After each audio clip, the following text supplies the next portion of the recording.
Rajan is an insider, having been in a very, very critical position in some of the most important years of the past decade.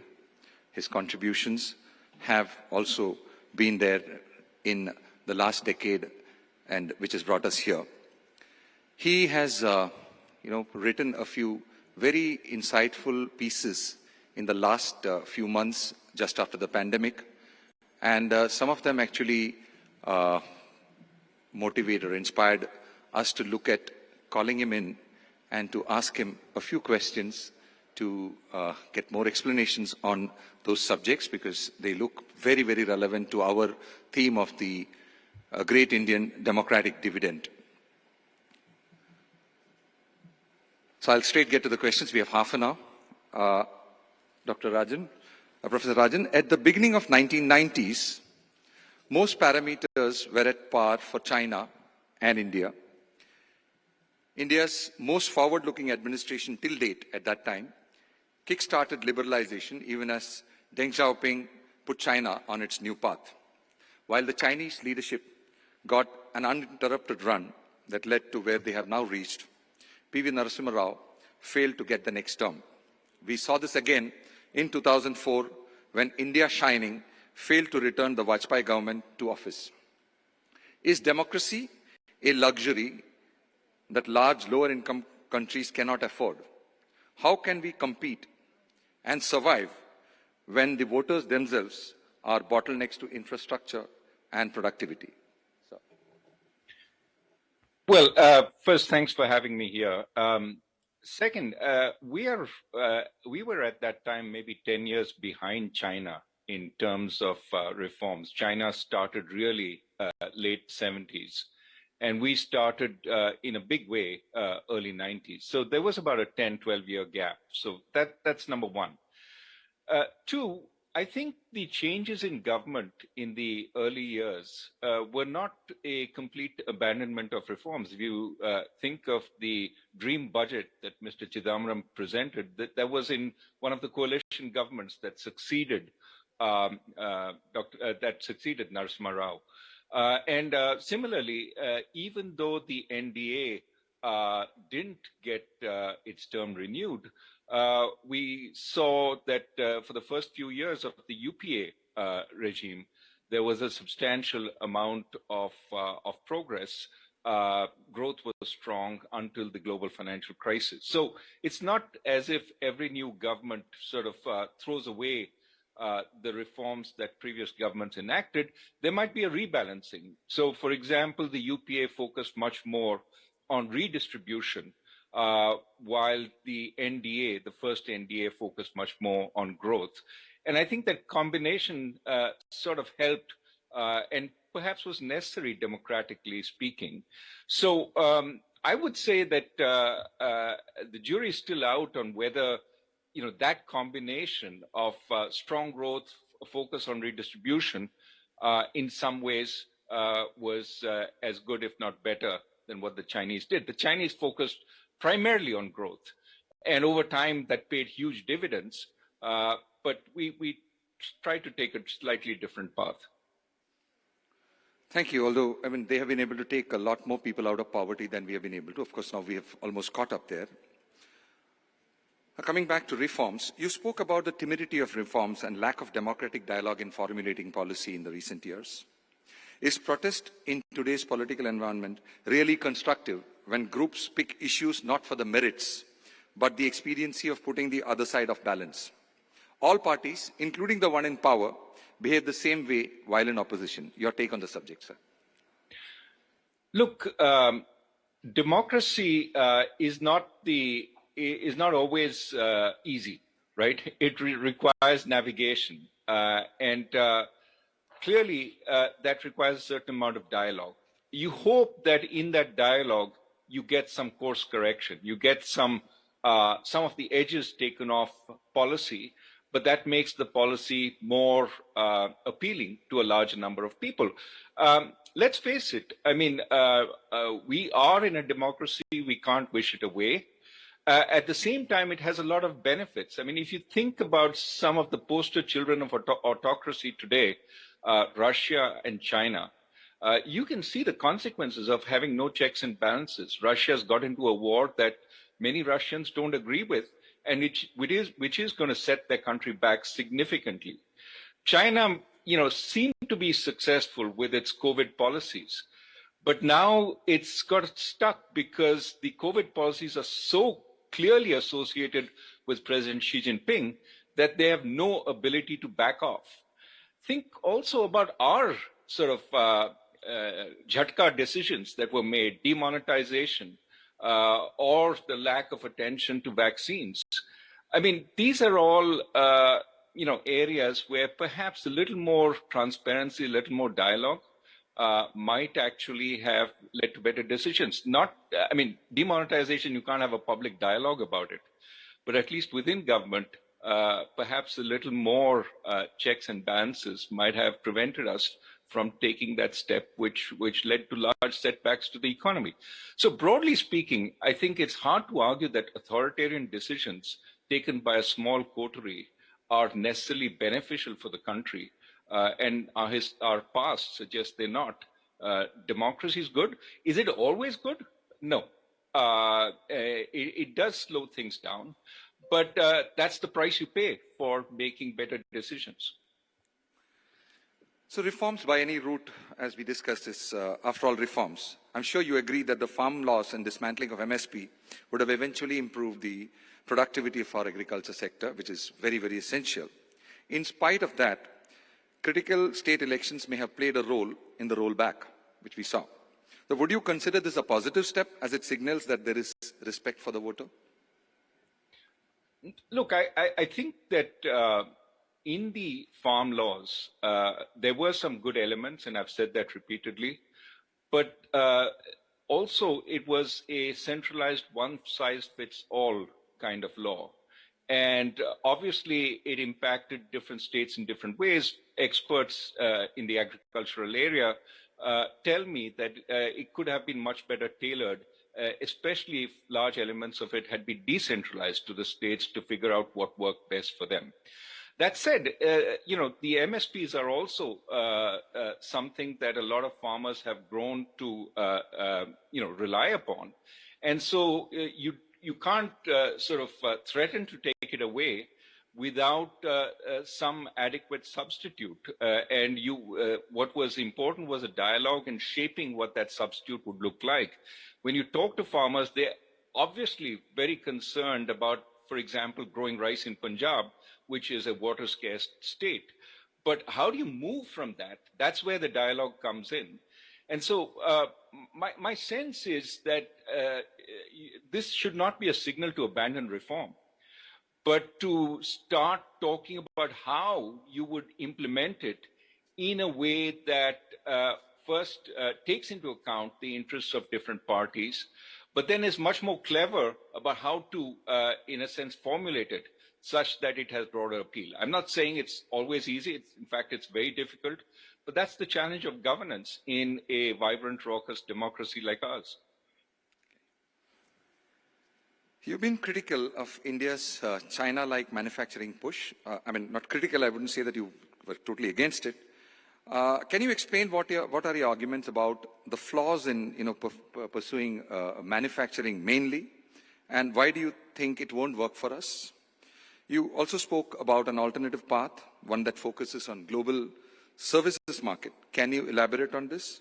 How does our democratic system become an advantage in this endeavor? And what should we do?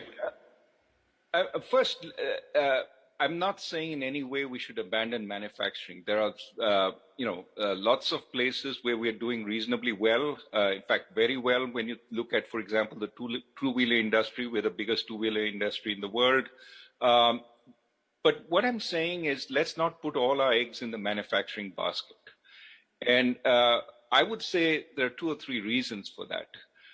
One, the manufacturing space is obviously hyper-competitive, like many other things in the world, but it's also where authoritarian governments have a lot more capacity to ram through the decisions that are needed.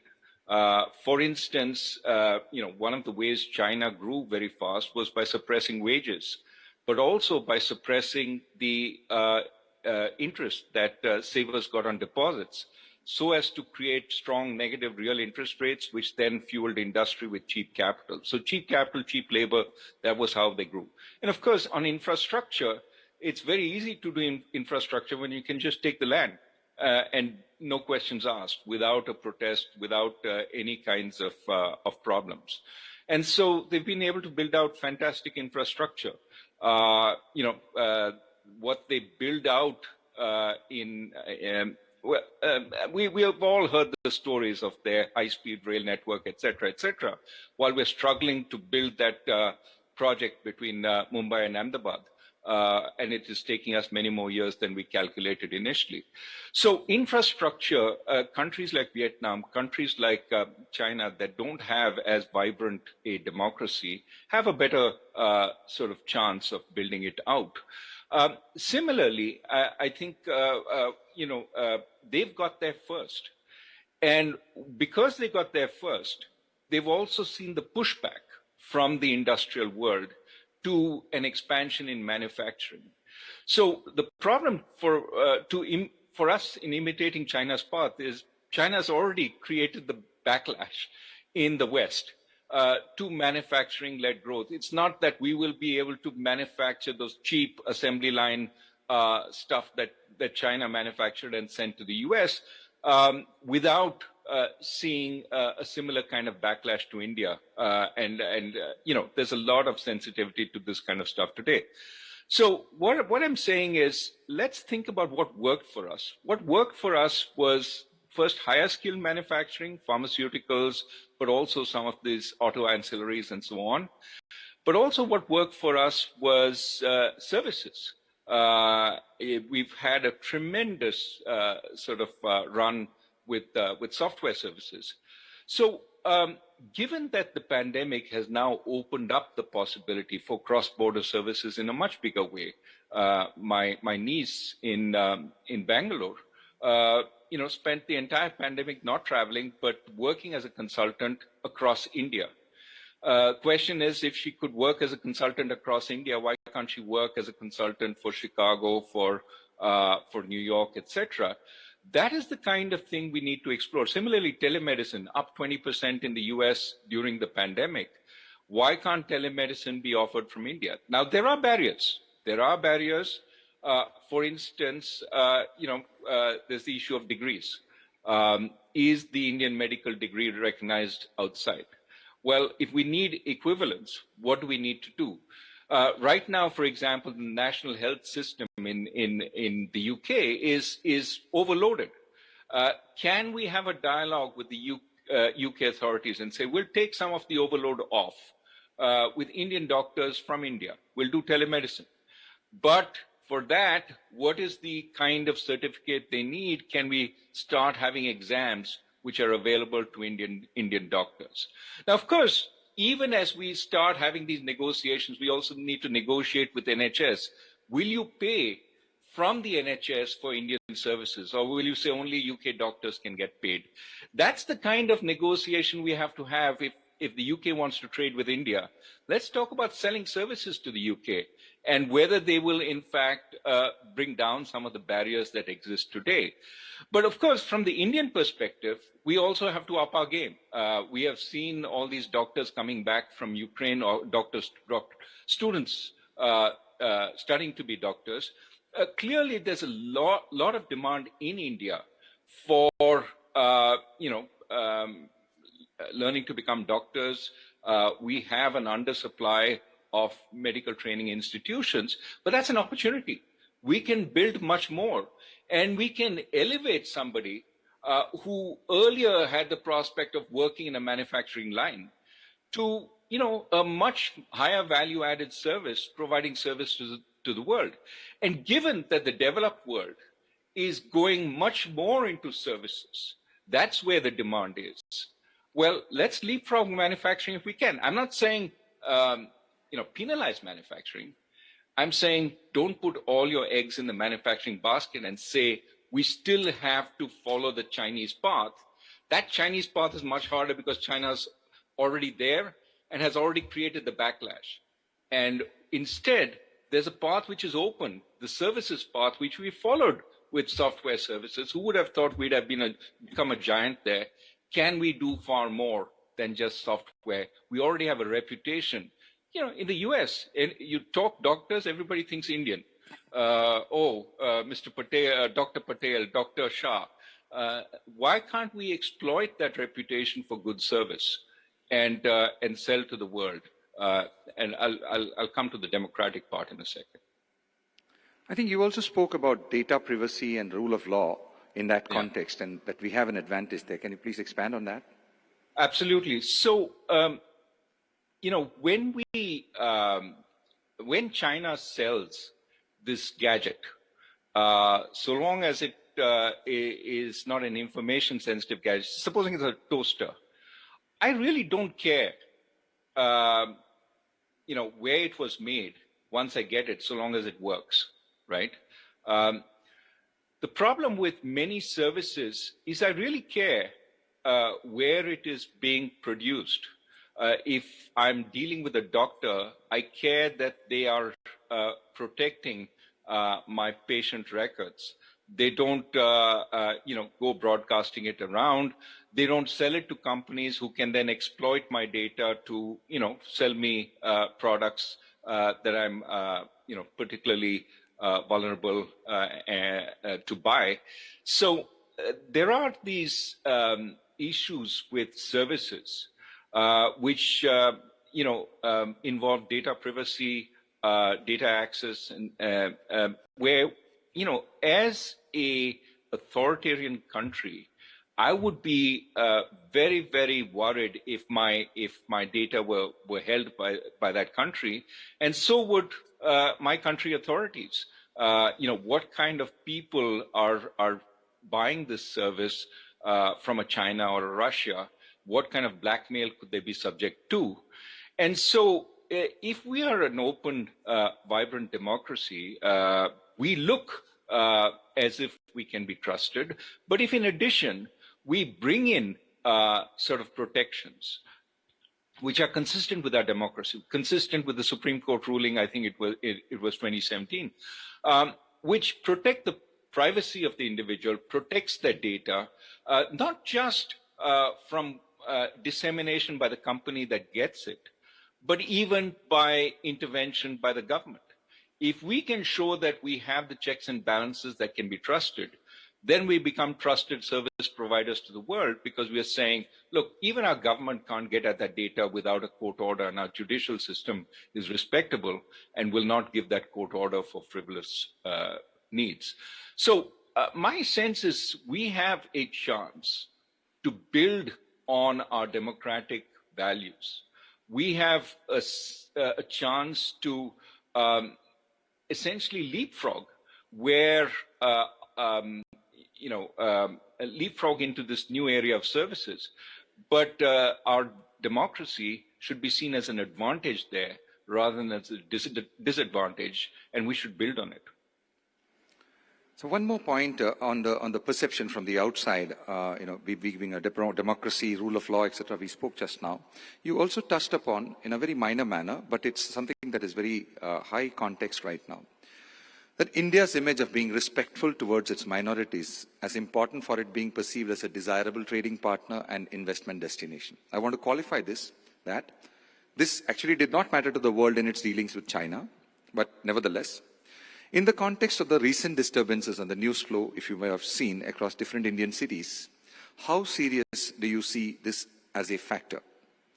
Given that we are emerging as the next big consumption center, can we afford to just wing it? Well, first, I would dispute the fact that China has been able to get away. The treatment of the Uyghur population, to some extent, the treatment of the Tibetan population, is much more front and center. And when you behave badly towards your minorities, it does send a very, very different picture of you to not just consumers across the world, but also to governments about whether you would be a reliable partner, whether they actually want to help you. Think about the image that Ukraine has. Why is so much help going to Ukraine today? a lot of it has to do with the way Zelensky plays out in the democracies of the world as a brave fighter for democracy. And forget the reality of Ukraine before this, right? The corruption, the authoritarianism within Ukraine itself in the past, and so on. But now it is seen as somebody that the democracies around the world, not just the West, but places like Japan, Korea, want to associate with. So there is a public perception which is very important. Again, where India starts with an advantage, but it is ours to lose. And this is where, to some extent, I think we have to be very, very careful. As you know, in the UK, for example, Infosys got into a little bit of trouble. Partly that was political, but because it was continuing to do business in Russia, and there was a lot of furor, especially over the chancellor and his wife and so on with Infosys. But these things get picked up, and these things get broadcast widely. And the public perception, there's much more of a sense in the public that we can punish corporations that don't behave the way we want. And so that has to be navigated carefully. If we are seen as a democracy, treating all our citizens respectfully, and a relatively poor country, we become much more sympathetic. I am buying this stuff from this country which is trying to do the right thing, and therefore our markets grow. On the other hand, this is a country which is siding with the authoritarians. This is a country that oppresses its minorities, and you read about this every day in many ways. It's not just the New York Times or the Economist, a whole bunch of people, and then you hear this is a country that is suppressing data on how many deaths happened, just like the other authoritarian countries. It all adds up to an image which we can well do without. We may be angry about how this image takes place, but it's the facts of the world. I think we're running short of time, but I have two very, very important questions coming from one of your papers that I found very, very interesting. Two points here. You spoke about the evolution of our democratic design and quote two broad reasons that affect the same. You said that the constitution makers credited the executive excessively with good intent, with relatively few checks on its power over citizens. The second point that you said was the constitution recognized the power of decentralization, but stopped at the state level. The result today is an exceedingly centralized administrative system, unable to deliver the goods at a very specific citizen service level for a population of 140 crores. You spoke about the pathetic state of services to the ordinary citizens, quoting specifically the state of our education and healthcare systems. This obviously should not be happening in a democracy, but it's happening. So there is a design problem there.